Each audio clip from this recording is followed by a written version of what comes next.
All right.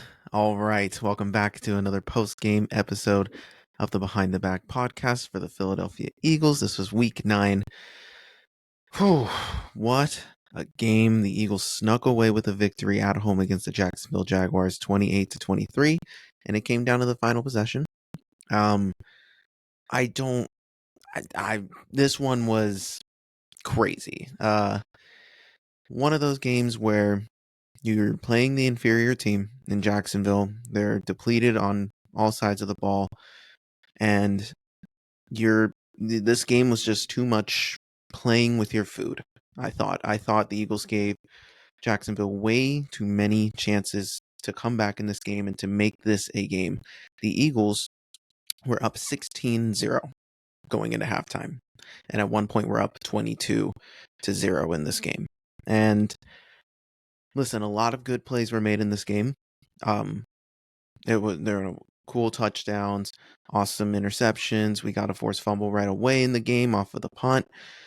But I can't. We just kept them in it the whole time, and it was a lot of overthinking. So, okay, I'm gonna make one main point, and then I'll talk a little bit more specifically about the game. Nick Sirianni, this was a really bad game by Nick Sirianni. Like, there's no other way to put it. We had 2 touchdowns that we decided to go for 2-point conversions on that we could have just kicked the field goal. It wouldn't have mattered. And I understand being aggressive, but there's times when you're unnecessarily aggressive in this game. And then the times where you could have been aggressive, he chose not to. On like a 4th and inches late in this game, he goes away from the tush push because it got stopped on 2-point conversions earlier from 2 yards out. It's hard. It's way harder to convert the tush push when you're 2 yards out versus an inch. They can get an inch. So there was a lot of overthinking in this game. And not only that, Nick Sirianni did those 2-point conversions. We went for another 2-point conversion at the last touchdown we scored to try to put this up by 2 touchdowns. And I understand that logic too. But at that point, just take the points that you're going to get. We left 6 points on the board in this game, like a whole touchdown on this. And that was the difference in the sense of we could have put this game away a lot earlier. And a lot of crazy things happened. But Nick Sirianni, I think, got away with this one. I think there would have been a lot of conversation about how poorly he coached, all the bad decisions he made in this game had they lost. So I gotta, I'm a Nick Sirianni defender, and I gotta call out, bad coaching. This was a poorly coached game today by Nick Sirianni, and he needs to be better, especially these next couple of weeks with the opponents we have coming up. And say what you want about the Jaguars, they struggled in the first half. Like, it was abysmal all the way up until the midway point in the third quarter. I texted the boys. I was like, this is pathetic. Like, the Jags offense is not figuring everything out. And then that drive, that's when they got their first score, figured a few things out. And on that drive, there was a crucial Nick Sirianni challenge. And I don't blame him for making this challenge because it was a third down. Parker Washington catches the ball and they spot it for a first down. He challenges the spot to make it 4th and inches, to try and make it 4th and inches, and it was unsuccessful. And in the grand scheme of things, we're still up 22-7. It doesn't look like it's going to be that big of a deal until the Eagles take the ball, until the Eagles' next possession. And this play where, forgive me, I want to say his name was Trentel. I forget exactly what the defender's name was. Ventrell Miller, there it is. That forced, it was Saquon was going for a run. Saquon received the ball on a run, and Ventrell was able to get in there and swipe his foot. And then Saquon steps on Landon Dickerson, falls, and fumbles the ball after hitting the ground. But initially, they they didn't see that Ventrell actually got Saquon. So they let the play out. It was a fumble. They returned it all the way for the touchdown. And you see on multiple angles that they swipe his foot, that his foot forces Saquon to trip and fall to the ground and force a fumble. It should have been down by contact. But because Nick Sirianni had that challenge earlier that failed on a play where, man, you didn't really need to challenge a spot for inches.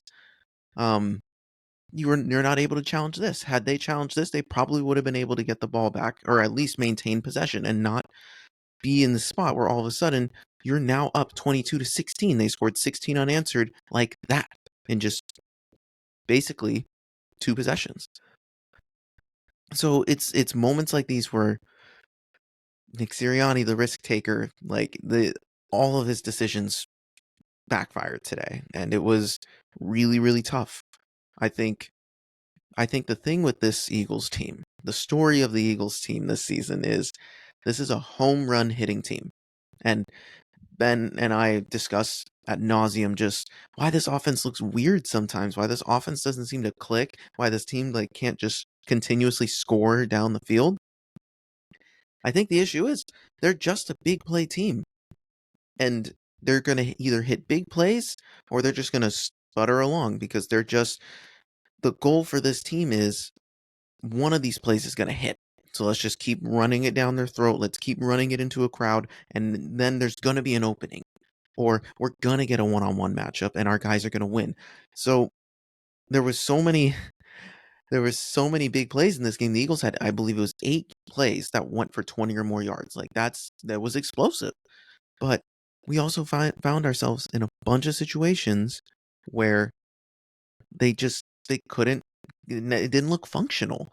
And Jalen was under pressure quite a bit in this game. This Jags defensive front did a really good job of maintaining him, and they also did a good job of slowing Saquon down for the most part in this game. It wasn't perfect, but they did a really good job containing him and not allowing the flow of each possession to be consistent with the Eagles. The Eagles had to fight for every point that they got in this game, and it was frustrating because they are the superior team.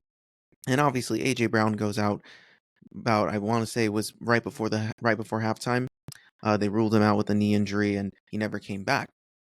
And that didn't affect us in the long run because Devonta Smith made a couple of awesome plays. They got a couple deep shots, including an insane one-hand touchdown catch, which is just, again, I love Smitty. This is what he does best. And, credit Jalen Hurts. He almost threw a couple interceptions in this game, but fortunately got away with it and was able to convert and make some big plays with his legs. He finished with 67 yards on the ground and a touchdown on a long run. And he also had, 18 of 24 for 230 yards and 2 touchdowns through the air. So it was a clean game. Again, we got away with it. There was a few potential turnovers on Jalen's part, and the Saquon fumble was fluky. Like it was a missed call, but it ultimately didn't go the Eagles' way that way. So that was frustrating. But on the opposite side of things, the Eagles' defense, although they kind of broke a little bit at the end there, in the second half, because they did so well of just stifling this Jags offense. Again, 36 yards through the first 2.5 quarters is an amazing, game for this defense. I think they did a good job. Trevor Lawrence picked it up at the end, but he did end up throwing interception at the very end. Nakobe Dean made an incredible play to get his first career interception, so shout out Nakobe. Zach Baun finished with an interception today, 10 tackles. He did an amazing job, and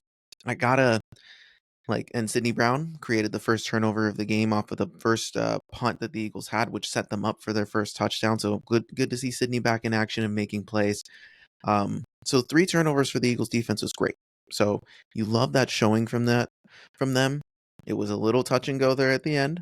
A few bad plays and a surprising but not surprising moment with Avonte Maddox. I feel like at this point, anytime I see Avonte Maddox on the field, unfortunately just something goes wrong defensively. And he's usually the reason for it. And I feel bad saying this, but when the second I saw Avonte, I was like, they're going to go right at him. And they did, and it was a pass interference call, and it got them up the field on that last drive. And it was terrifying to me. Obviously, again, Nakobe made an incredible play. And at the end of the day, the Eagles sneak away with the win. But this team is so touch and go. There's no true consistency there. And that is a little worrisome for me. I think, simply relying on big play after big play will bite this team and has bitten this team at times. But again, a win is a win. This is one of those wins that look like, early in the season where, man, like we really got away with playing poorly. We had 6 penalties that were huge. Each one of them were huge. They were drive stoppers. We were playing with fire. in this game. And if we want to win against Dallas, no matter, I don't know I know Dak had a hamstring. I have no idea what's going to happen for him next week, but we can't play that way. No matter what the state of that Cowboys team is, we cannot play this way against Dallas. We're going to give them too many chances in a divisional game. That is a recipe for disaster. And then we got Washington, who's cooking. They're 7-2 as well, still leading the division. We won't, even out until the bye week, but that Thursday night game is going to be huge. And now I have no idea what's happening with AJ Brown. They said he's just been ruled out for the rest of the game. Hopefully he's good to go next week. But I don't know what the load is. But I mean, Devonta Smith, 4 catches, 87 yards, including that 33-yard snag, which was unbelievable. And he also had a deep one right after that, a couple possessions later on the put-away drive. And I just, it's hard. It's really hard to put my finger on it. And Jahan Dotson finally makes an appearance with an insane catch where he tipped the ball to himself and recovered and made a cool catch for 36 yards. So shout out Jahan for at least making a play in this game. I know he hasn't gotten many opportunities, but he took advantage of this one. Game balls, when I talk about game balls, Saquon Barkley, that fumble was so fluky. Outside of that, he had 199 total yards in this game, 159 on the ground and 40 through the air, and a touchdown receiving and a touchdown on the ground. Saquon was unbelievable. He was consistent, and at the end, he was able to break off big plays and really do what he does best and close out teams. So Saquon did his job. Always shout out to him. Zach Baun, second game ball. Dude, 10 total tackles. He had a tackle for loss. He was there being sticky. He added pass deflection too early in the game. He made big play after big play, including an interception off a tip drill, which was a very athletic catch. So Zach Baun has been consistent all year. So shout out to him for being consistent. And then his partner, Nakobe Dean, gets my third game ball. He made the game-sealing interception on an incredible catch, his first career interception, and he was consistent all game. And that's hard because Nakobe gets picked on in coverage for his size. They thought they would go to that matchup, and it didn't end up paying off for them. So it's those moments that allowed us to win. And there was a bunch of awesome moments in this game, and I'll definitely have some on the pod this week. But man, overall, this was an ugly win. And listen, you're going to take it. The division is still up for grabs. The wild card is still up for grabs in terms of positioning. Like you could be instead of the 7th seed, you could be the 6th seed. Now that the Packers lost their 6-3, this puts you in a much more advantageous position. So this was as up and down as a game as you would have liked, because again, you're up 22-0. The score should not have been 28-23. The score could have been 36-16. Ben had said this game will be 36-16, and then it got a little close at the end there. But we kept them in the game, and that's just sloppy. We played sloppy, and it comes down from the top bottom. This was just a bad Nick Sirianni game, and it led to way too many mistakes. And I understand the aggressiveness, but we cannot put ourselves in these positions moving forward. And that's something that I hope, you got to praise them when it works and you got to criticize when it doesn't. And that's the nature of being aggressive, right? It's the same issue with, Dan Campbell and the Lions. Like they're cooking now, but that was an issue last year. People criticized his aggressiveness when he went for it and it failed, but then they praised him for being aggressive. So I understand that Nick Sirianni's aggressiveness is like the reason he is who he is, and I appreciate his aggressiveness. But you're aware of the strengths and weaknesses of this team, and it's just not normal to just use tush pushes from 2 yards away unless it's a gotta have it situation. There's no need to just waste points for tush push 2-point conversions to try to even out the score in a game where you're blowing a team out. Like, it's 1 point. I get that. But like, he wants to make it 18-0 versus 17-0. He wants to make it and you had an opportunity on a 4th and 3 to just take the 3 points and go up 20-0, but you decide to go for it, and it was a terrible call. Jalen gets pressured on both of those 4th down attempts, and then again, you had a 4th and inches late in the 4th, and then you decide to not tush push it there when the past times that have failed, you weren't able to get 2 yards, but you got inches along the way. So you should have had those inches in the biggest game that was in the biggest moment that was there and not go with your trusty play. It gives off signs that you're overthinking things, and he needs to, now he can breathe, stay centered, readjust, and just get ready for next week against Dallas. This is going to be a fun game. We need to play cleaner, and hopefully we have AJ for this one. So I'm hoping injury-wise we get Slay back, we get AJ feeling good, and maybe Dallas Goedert is back in this game too. We'll talk about that as the week goes on, depending on injury updates. We'll see who's back. But we snuck away with the win, and this is one of those wins where you're like, man, that was disappointing, but you got to win, and you were able to close them out in a game where they ended up having all the momentum in the second half, the Jaguars did, and that was something where kudos to the Eagles defense for stopping that momentum, and kudos to the Eagles offense for finishing the job, even though you were selling the whole second half. But you didn't fold, you didn't break, you didn't allow them to take the lead, so you walk away with a victory at home, and that's huge. So at the end of the day, you'll take a win and just look to improve next week on, we're 4-0 since the bye, and that's huge. That's crucial. That was exactly what you were hoping for and what we talked about way back when. I was like, we need to win at least 3 coming off of the bye, and we have done a masterful job of winning all 4 and have set ourselves up in a spot to go on a 5-game win streak next week, going into a very crucial matchup against Washington that's the following Thursday. So hopefully everything lines up correctly so where we can get this win and just keep on churning and just keep finding ways to improve and keep finding ways to get more creative. I saw some good things that I liked, but again, I think this is just a home run hitting team. I think if we're not packing up explosive plays, it's going to look ugly. So we'll see how that works as the season gets tougher and as guys get more tired. We'll see if we're going to be able to pack that same punch moving forward. But we got the win this week, and that's all that matters. So this was the Week 9 edition of the Behind the Back Pod post game for the Philadelphia Eagles. I'm Marcos Conenegro, and I appreciate you guys spending time with me to listen to a wonderful post game review for the Eagles, because I needed this win. I was surprised that it got this close, and I'm glad we were able to walk away, and I'm talking about a win versus a super disappointing loss. So you can hit us up at behindthebackpod13@gmail.com.